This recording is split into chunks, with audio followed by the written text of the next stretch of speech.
পশ্চিমবঙ্গের তাপপ্রবাহের যে পরিস্থিতি চলছে, ইমিডিয়েট কোনো কমার সম্ভাবনা নেই। তো আগামী এক সপ্তাহ ধরে এরকমই মোটামুটি কন্টিনিউ করবে।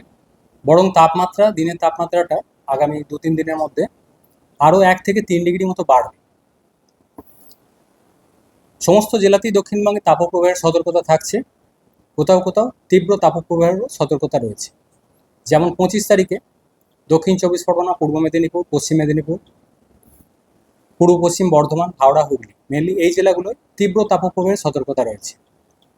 তীব্র তাপপ্রবাহের এই যে স্প্রেডটা 26 তারিখ থেকে আরও কিছু ডিস্ট্রিক্টে বাড়বে। যেমন 25 তারিখের এই জেলাগুলোর সাথে আরও অ্যাড হবে ঝাড়গ্রাম, বাঁকুড়া, উত্তর 24 পরগনা এই জেলাগুলো। অর্থাৎ দক্ষিণবঙ্গের বেশিরভাগ জেলাতেই তাপপ্রবাহ থেকে তীব্র তাপপ্রবাহের সতর্কতা থাকছে। কলকাতা পার্শ্ববর্তী অঞ্চলে আগামী 5 দিন তাপপ্রবাহের সতর্কতা রয়েছে। সর্বোচ্চ তাপমাত্রা 25 তারিখে এখনও পর্যন্ত 2:30 পর্যন্ত যেটা রিপোর্ট রয়েছে 41.6 ডিগ্রি, যেটা লাস্ট 50 বছরের হিসাবে যদি দেখা যায় সেকেন্ড হাইয়েস্ট। এর আগে কলকাতায় সর্বোচ্চ ছিল লাস্ট 50 ইয়ার্সে দেখলে 1980-তে 41.7 এপ্রিল মাসে।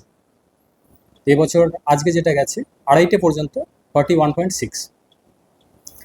কলকাতা পার্শ্ববর্তী অঞ্চলে তাপমাত্রা মোটামুটি এরকমই 41 ডিগ্রির কাছাকাছি থাকবে, বা 2-1 দিন হয়তো 42 ডিগ্রির কাছাকাছিও পৌঁছে যাবে।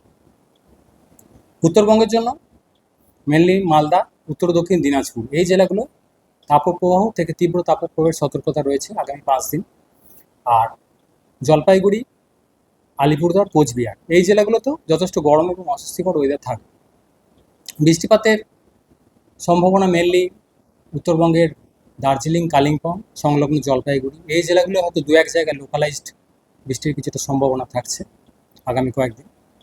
এছাড়া দক্ষিণবঙ্গ বা উত্তরবঙ্গের অন্যান্য জেলাগুলো বৃষ্টিপাতের সেরকম কোনো সম্ভাবনা থাকছে না আগামী এক সপ্তাহ। কলকাতার ক্ষেত্রে মেনলি শুষ্ক ওয়েদার, তাপপ্রবাহ থাকবে, কন্টিনিউ করবে।